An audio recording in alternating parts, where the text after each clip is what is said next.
कल्पना कीजिए, बाहर 45 डिग्री की चिलचिलाती धूप है। कोई इंसान पसीने से तरबतर होकर घर के अंदर आता है, उसे भयंकर प्यास लगी है। हाँ बिल्कुल। और ऐसे में सबसे पहली चीज जो याद आती है वो है फ्रिज। सही कहा। वो इंसान फ्रिज खोलता है, ठंडे सादे पानी की एक बड़ी बोतल निकालता है और उसे एक ही सांस में गटक जाता है।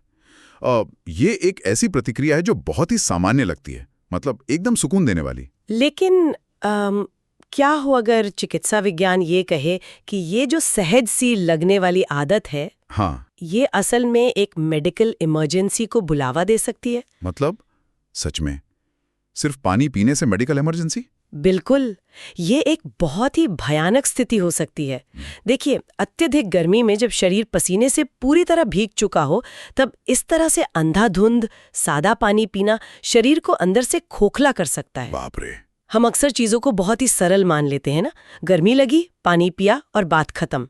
लेकिन हमारे शरीर का विज्ञान इतनी सरलता से काम नहीं करता। और यही आज की हमारी इस विस्तृत चर्चा यानी डीप डाइव का मुख्य उद्देश्य है। हाँ। आज हमारे सामने मेयो क्लिनिक के नैदानिक डेटा, विश्व स्वास्थ्य संगठन के जीवन रक्षक रिहाइड्रेशन फॉर्मूले और पारंपरिक आयुर्वेद के शोध और journal of research in Ayurveda science के वैज्ञानिक विश्लेषणों का एक बहुत ही शानदार स्टैक मौजूद है, जो कि बहुत ही दिलचस्प है। बिल्कुल।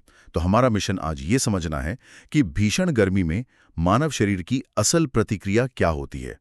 ये सिर्फ पानी पीने की बात नहीं है, बल्कि उस हाइड्रेशन के पीछे के विज्ञान को डिकोड करना है। सही बात है। तो चलिए इस गुत्थी को एकदम शुरू से सुलझाते हैं। सबसे पहले तो ये समझना होगा कि हमारा शरीर इस भयंकर गर्मी से लड़ने के लिए क्या रणनीति अपनाता है। इस पूरी रणनीति का जो मुख्य कमांडर है ना, वो हमारे मस्तिष्क के भीतर गहराई में बैठा एक छोटा सा हिस्सा है, हाइपोथैलेमस। जी हाँ, हाइपोथैलेमस। इसे हम शरीर का मास्टर थर्मोस्टैट मान सकते हैं। इसका काम है किसी भी कीमत पर शरीर के आंतरिक तापमान को सुरक्षित रखना। ओके। जब बाहर का तापमान और उमस बढ़ने लगती है, तो ये हाइपोथैलेमस तुरंत हरकत में आता है और शरीर की रक्त वाहिकाओं को चौड़ा करने का निर्देश देता है। इस प्रक्रिया को मेडिकल भाषा में वासोडाइलेशन कहा जाता है। तो रक्त वाहिकाओं के चौड़ा होने से क्या होता है? मतलब क्या इससे शरीर की गर्मी सीधे बाहर निकल जाती है? एक तरह से हाँ।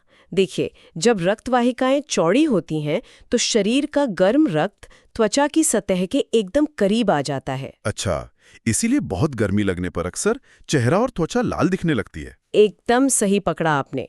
इसके तुरंत बाद हाइपोथैलेमस श्वेत ग्रंथियों को ट्रिगर करता है और हमें पसीना आने लगता है। हाँ। जब ये पसीना त्वचा की सतह से भाप बनकर उड़ता है, यानी वाष्पीकरण होता है, तो ये अपने साथ शरीर की अतिरिक्त गर्मी को उड़ा ले जाता है।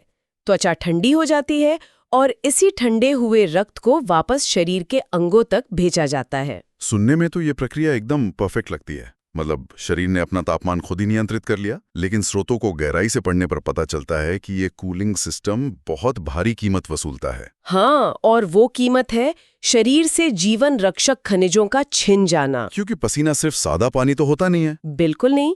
उस पसीने के साथ शरीर का बेहद कीमती सोडियम, पोटेशियम और क्लोराइड जैसे इलेक्ट्रोलाइट्स भी बाहर बह जाते हैं।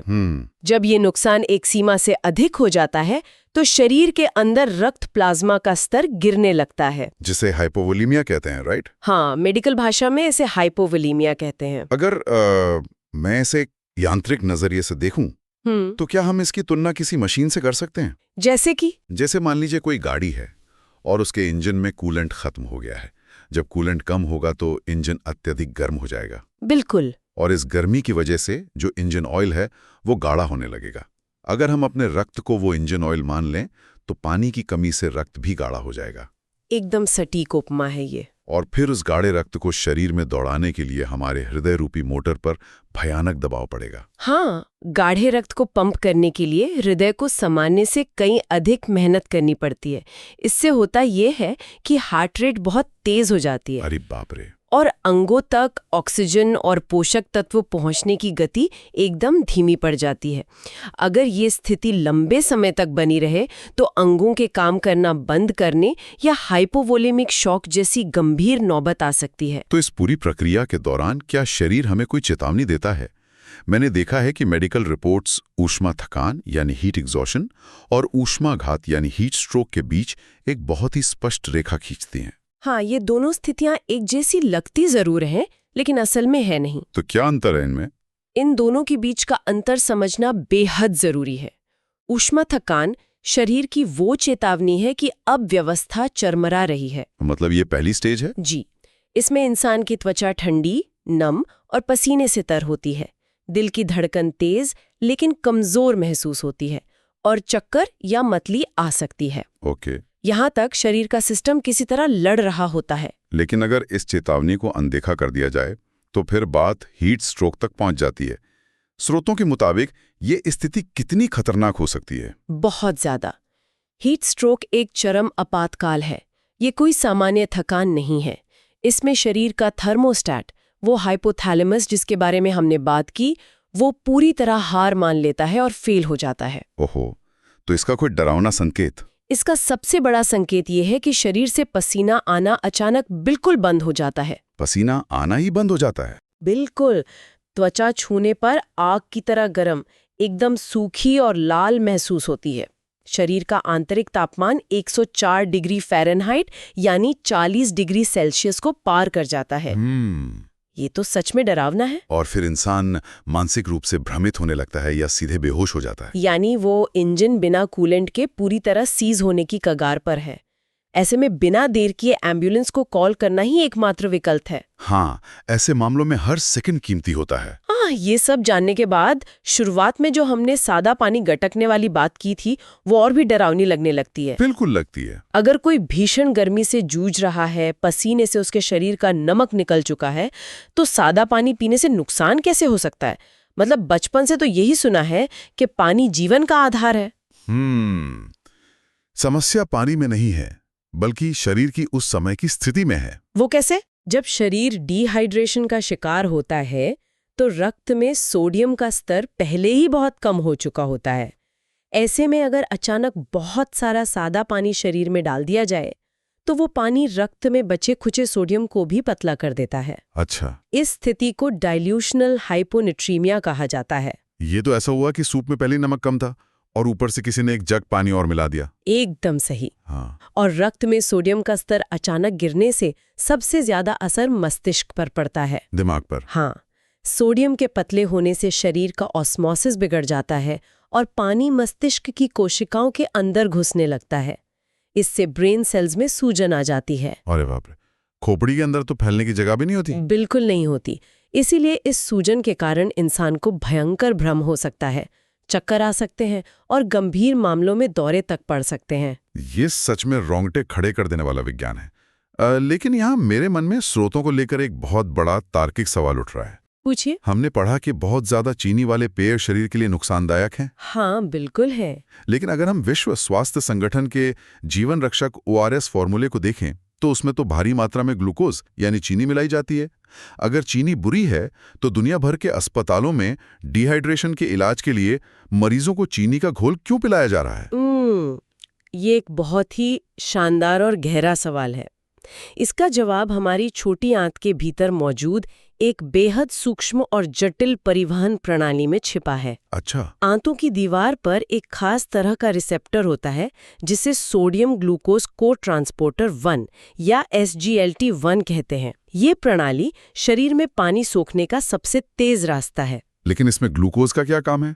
शरीर सिर्फ सोडियम और पानी को नहीं सोख सकता? सोख तो सकता है, लेकिन वो प्रक्रिया बहुत धीमी होती है। आपातकालीन स्थिति में जब शरीर सूख रहा हो तब हमें तेजी चाहिए होती है। ओके। यह SGLT1 रिसेप्टर एक ऐसा दरवाजा है जो केवल तभी खुलता है जब इसके पास सोडियम का एक अणु और ग्लूकोज का एक अणु एक ही समय पर पहुंचते हैं। ओह, तो ये बिल्कुल एक ऐसे ताले की तरह है जिसमें एक साथ 2 चाबियां लगानी पड़ती हैं। हाँ। अगर सिर्फ नमक की चाबी हो तो ताला नहीं खुलेगा और अगर सिर्फ चीनी की चाबी हो तो भी बात नहीं बनेगी। आपने ऐसे बिल्कुल सही पकड़ा।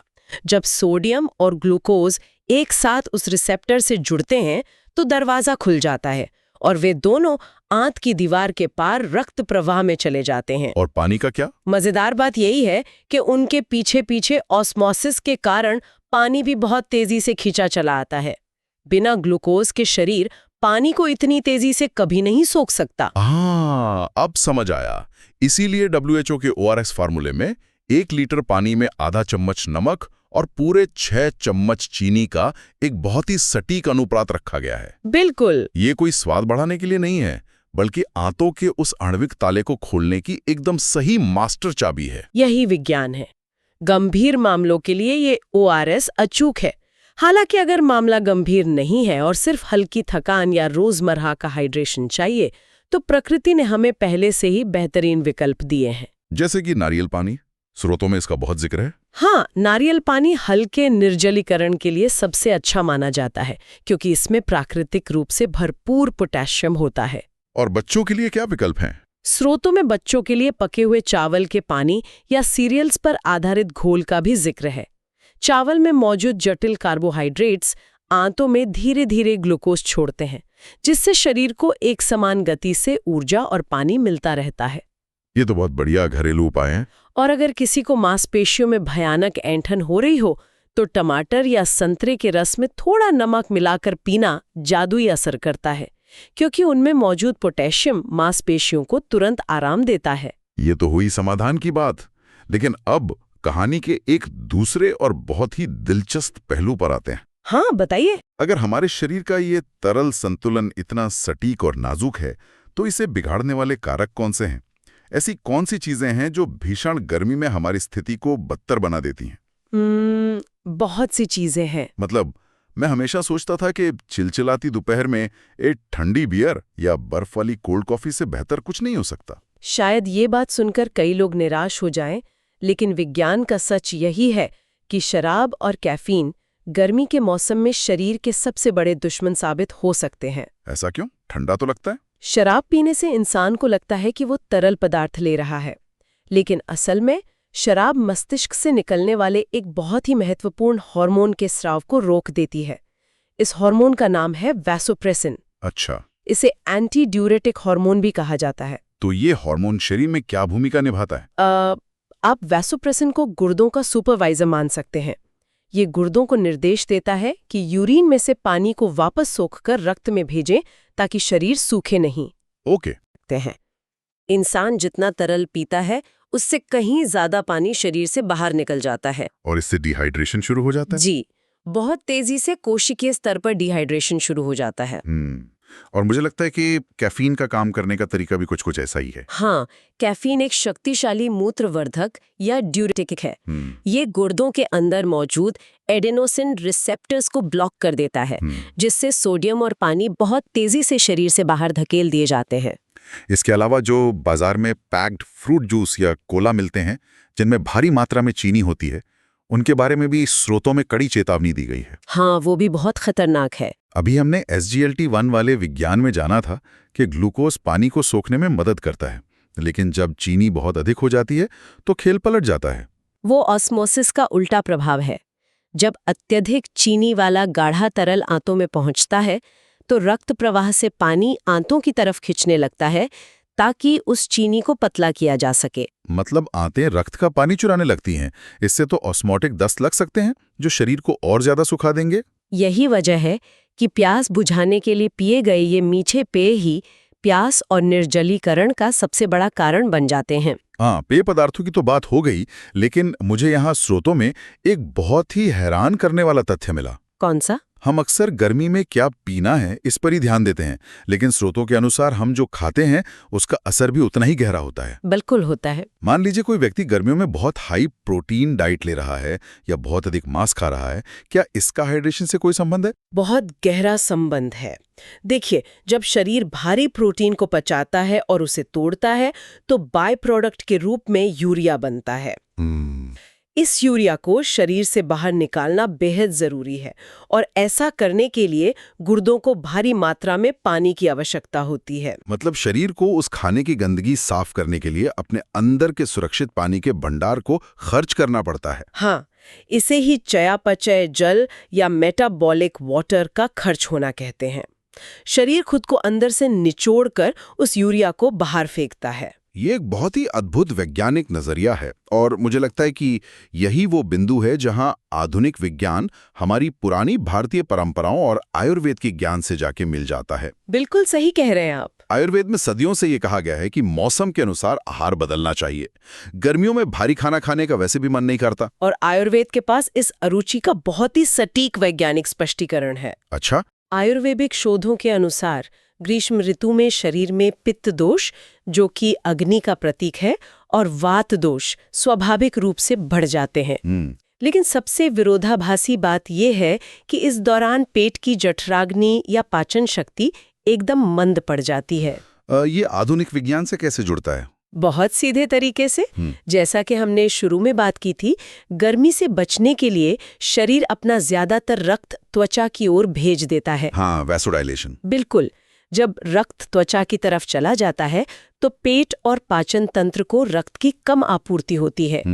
खून के बिना पाचन तंत्र भारी खाने को नहीं पचा सकता। इसीलिए हमारी परंपराओं में भारी भोजन की जगह कुछ खास तरह के पेयों को गर्मियों का मुख्य आहार बनाया गया है। बिल्कुल। स्रोतों में आम पन्ना, कोकम शरबत, सत्तू और छाछ का बहुत ही गहरा विश्लेषण है। जैसे कोकम शरबत, ये सिर्फ स्वाद के लिए नहीं है, बल्कि इसके यौगिक शरीर के तापमान को कोशिकाओं के स्तर पर नियंत्रित करते हैं। और सत्तू शरबत तो अपने आप में एक चमत्कार लगता है। वो कैसे? सत्तू की सबसे बड़ी खासियत इसका कम ग्लाइसेमिक इंडेक्स है। जब हम इसे पीते हैं तो यह रक्त में चीनी का एकदम से उबाल नहीं लाता। यह बहुत धीमी गति से ऊर्जा छोड़ता है, इसलिए इसे पचाने में शरीर को अतिरिक्त पानी खर्च नहीं करना पड़ता और लंबे समय तक पेट भरा होने का एहसास होता है। और छाछ के बारे में तो कहा जाता है कि ये आंतों के लिए अमृत है। ये सिर्फ तरल नहीं देता, बल्कि इसमें मौजूद लैक्टोबैसिलस बैक्टीरिया आंत के माइक्रोबायोम को दुरुस्त करते हैं। सही बात है। लेकिन इन सब में मुझे जिस चीज के विज्ञान ने सबसे ज्यादा चौंकाया वो है गोंद कतीरा। गोंद कतीरा का उपयोग तो आयुर्वेद की बहुत ही गहरी समझ को दर्शाता है। हाँ, जब इसे पानी में भिगोया जाता है तो ये फूलकर एक पारदर्शी जली में बदल जाता है। स्रोतों के अनुसार इसमें हाइड्रोकोलॉइड्स होते हैं। बिल्कुल। ये एक ऐसी संरचना बना लेता है जो पानी को अपने अंदर कैद कर लेती है। जब कोई व्यक्ति इसे पीता है तो ये पेट में जाकर तुरंत सारा पानी नहीं छोड़ता। हाँ, वो धीरे धीरे रिलीज करता है। एकदम एक धीमे रिलीज वाले कैप्सूल की तरह काम करता है, जो कई घंटों तक धीरे धीरे शरीर में पानी की आपूर्ति करता रहता है। इसे ही शरीर की जल धारण क्षमता या वाटर रिटेंशन बढ़ाना कहते हैं। इसके अलावा आयुर्वेद में कमजोर पड़ी पाचन अग्नि को सुरक्षित तरीके से बढ़ाने के लिए चिंचा लवण तेल का भी उल्लेख है। ये इमली और सेंधा नमक वाला मिश्रण है ना? जी हाँ। इमली पित्त को शांत करती है और सेंधा नमक वात को। यह मिश्रण शरीर में बिना अतिरिक्त गर्मी पैदा किए पाचन रस को उत्तेजित करता है। इससे कब्ज दूर होती है और शरीर से विषाक्त पदार्थ आसानी से बाहर निकल पाते हैं। तो ये बात हो गई कि गर्मी में क्या खाना पीना चाहिए। लेकिन अगर मैं कहूं कि शरीर को बिना पानी की एक बूंद पिए भी ठंडा किया जा सकता है, ये सुनने में थोड़ा अजीब जरूर लगता है, लेकिन संभव है। स्रोतों में एक ऐसे तरीके का उल्लेख है जिसे शरीर का प्राकृतिक वातानुकूलक या इंटरनल एसी कहा जा सकता है, और वो है शीतली प्राणायाम। योग और मानव शरीर विज्ञान का एक बहुत ही शानदार तालमेल है। ये दिखाता है कि कैसे हम सिर्फ अपनी श्वास प्रणाली का उपयोग करके नर्वस सिस्टम को हैक कर सकते हैं। इस प्राणायाम में जीभ को बाहर निकालकर एक ट्यूब या नली के आकार में मोड़ना होता है और फिर उस नली के जरिए सांस अंदर खींचनी होती है। लेकिन ऐसा करने से शरीर ठंडा कैसे हो जाता है? इसके पीछे वाष्पीकरण का वही विज्ञान काम कर रहा है जो पसीने में होता है। अच्छा। देखिए, जीभ के नीचे रक्त वाहिकाओं का एक बहुत बड़ा और संवेदनशील जाल होता है। जब हवा उस मुड़ी हुई गीली जीभ के अंदर से तेजी से गुजरती है तो जीभ की सतह पर मौजूद नमी उड़ती है और तुरंत उस हिस्से का तापमान गिरा देती है। और क्योंकि जीभ के नीचे से भारी मात्रा में रक्त गुजर रहा होता है, वो ठंडा हुआ रक्त फेफड़ों तक जाता है, फिर हृदय में पहुंचता है और वहां से पूरे शरीर में पंप हो जाता है। बिल्कुल। यह ठंडा रक्त सीधे मस्तिष्क के हाइपोथैलेमस को शांत होने का सिग्नल देता है। तो इससे स्ट्रेस भी कम होता होगा? हाँ, इससे ब्लड प्रेशर नियंत्रित होता है और यहाँ तक कि तनाव पैदा करने वाला कॉर्टिसोल हार्मोन भी कम होने लगता है। शरीर को लगता है कि अब सब सुरक्षित है। ये तकनीक सच में किसी जादू से कम नहीं है। अब इस पूरी चर्चा में हमने वयस्कों और विज्ञान की बहुत बात की, लेकिन हमें एक ऐसे समूह पर भी ध्यान देना चाहिए जो गर्मी के प्रति सबसे ज्यादा संवेदनशील होता है। आप बच्चों की बात कर रहे हैं ना? हाँ, आखिर बच्चों पर गर्मी का असर वयस्कों से कहीं ज्यादा घातक क्यों होता है? इसका सबसे बड़ा कारण उनकी शारीरिक संरचना का गणित है। बच्चों का surface area to mass ratio यानी सतह क्षेत्र से द्रव्यमान अनुपात वयस्कों की तुलना में बहुत अधिक होता है। सरल शब्दों में कहें तो सरल शब्दों में उनके छोटे शरीर और कम वजन के हिसाब से उनकी त्वचा का क्षेत्रफल काफी बड़ा होता है। हाँ, इसका मतलब है कि उनके पास गर्मी सोखने के लिए एक बहुत बड़ा सोलर पैनल है, लेकिन उसे ठंडा रखने के लिए शरीर के अंदर पानी का रिजर्व बहुत छोटा है। एकदम सटीक तरीके से समझाया आपने। वे वातावरण से बहुत तेजी से गर्मी खींच लेते हैं। और दूसरी समस्या ये है कि उनका केंद्रीय तंत्रिका तंत्र अभी विकास के चरण में होता है। ओके। इसलिए उनके मस्तिष्क को प्यास का सिग्नल काफी देर से मिलता है। जब तक उन्हें प्यास लगती है तब तक वो काफी हद तक डिहाइड्रेट हो चुके होते हैं। और बाहर खेलते समय तो वैसे भी उनका ध्यान पानी पीने पर होता ही नहीं है। इसी वजह से बच्चों में घमौरियां और पेट के संक्रमण सबसे ज्यादा देखे जाते हैं। घमौरियां भी बहुत परेशान करती हैं। हाँ, स्रोतों के अनुसार घमौरियां तब होती हैं जब अत्यधिक पसीने की वजह से त्वचा की श्वेत ग्रंथियां ब्लॉक हो जाती हैं और पसीना त्वचा के अंदर ही सूजने लगता है। इसीलिए बच्चों के मामले में माता पिता को उनके मांगे बिना ही हाइड्रेशन का ध्यान रखना पड़ता है। इसके लिए स्रोतों में कुछ बहुत ही आसान और व्यावहारिक उपाय दिए गए हैं, जैसे कि पेशाब के रंग से जले ओजन की जांच करना। ये बहुत ही कारगर तरीका है। अगर मूत्र का रंग एकदम हल्का पीला या पानी जैसा पारदर्शी है तो सब ठीक है, लेकिन अगर रंग गहरा पीला या सेब के सिरके जैसा है तो ये खतरे की घंटी है कि शरीर अंदर से सूख रहा है। इसके अलावा एक बहुत ही अच्छा नियम है शरीर के वजन के हिसाब से पानी का सेवन। प्रति पाउंड वजन के लिए कम से कम 1 औंस पानी जरूरी है। और सबसे मजेदार उपाय जो मुझे लगा वो है अपना पानी खाना। पानी खाना? हाँ, बच्चों को बार बार पानी पिलाना मुश्किल हो सकता है, लेकिन उन्हें तरबूज, खीरा या ककड़ी जैसे फल खिलाना आसान है। तरबूज में 92% पानी होता है। ये पेट में जाकर धीरे धीरे पचता है और एक समान गति से पानी रिलीज करता है। ये तो सच में बहुत बढ़िया आइडिया है। अगर हम इन सभी वैज्ञानिक तथ्यों, जैविक तंत्रों और आयुर्वेदिक परंपराओं को एक साथ जोड़कर देखें तो तस्वीर एकदम साफ हो जाती है। शरीर का जलयोजन कोई एक तरफा प्रक्रिया नहीं है, बल्कि यह प्रकृति के साथ एक बहुत ही गहरा और नाजुक संतुलन है। लड़ना और खुद को बचाए रखना सिर्फ ज्यादा पानी पीने का सरल गणित नहीं है। बिल्कुल नहीं। ये इस बात की कला है कि हम सही इलेक्ट्रोलाइट्स कैसे चुनते हैं। ये इस बात का विज्ञान है कि हम अपने शरीर के थर्मोस्टैट के संकेतों को कैसे समझते हैं, और ये आधुनिक चिकित्सा और आयुर्वेद के सदियों पुराने ज्ञान को एक साथ पिरोने की समझदारी है। निश्चित रूप से। और इसी के साथ स्रोतों के इस विस्तृत अध्ययन से एक बहुत ही उत्तेजक विचार भी जन्म लेता है। वो क्या है? अगर हम आज की दुनिया के हालात देखें, जलवायु परिवर्तन के कारण दुनिया का तापमान हर साल नए रिकॉर्ड तोड़ रहा है। गर्मियां लंबी हो रही हैं और हीट वेव्स की तीव्रता जानलेवा होती जा रही है। हाँ, एक ऐसी दुनिया जहां 50 डिग्री तापमान एक सामान्य बात बनती जा रही है। तो ऐसे में सोचने वाली बात यह है कि क्या भविष्य में मानव शरीर प्राकृतिक रूप से इस भयानक गर्मी को सहने के लिए खुद को विकसित या इवॉल्व कर पाएगा? बहुत बड़ा सवाल है ये। या फिर आने वाले दशकों में इंसान को गर्मी से बचने के लिए वातानुकूलित घरों और खास कपड़ों के साथ साथ अपने शरीर को काम करते रहने के लिए पूरी तरह से सिंथेटिक सुपर इलेक्ट्रोलाइट्स और लैब में बने हाइड्रेशन फॉर्मूलों पर निर्भर होना पड़ेगा? क्या हम प्राकृतिक रूप से पानी पीकर जीवित रहने की क्षमता ही खो देंगे? ये सच में एक ऐसा विचार है जो सिहरन पैदा कर देता है। क्या हमारा ये प्राकृतिक और जैविक शरीर हमारी ही बनाई इस कृत्रिम रूप से गर्म होती दुनिया के साथ तालमेल बिठा पाएगा, या हमें अपने अंदर के इस इंजन को ठंडा रखने के लिए भविष्य में पूरी तरह विज्ञान पर निर्भर होना पड़ेगा? सुनने वालों के ख्यालों में इस सवाल को छोड़ते हुए आज के इस डीप डाइव में बस इतना ही जी। अगली बार एक नए स्टैक, नए विज्ञान और नई जानकारियों के साथ हम फिर मौजूद होंगे। तब तक अपने शरीर के थर्मोस्टेट का ख्याल रखें और सही तरीके से हाइड्रेटेड रहें।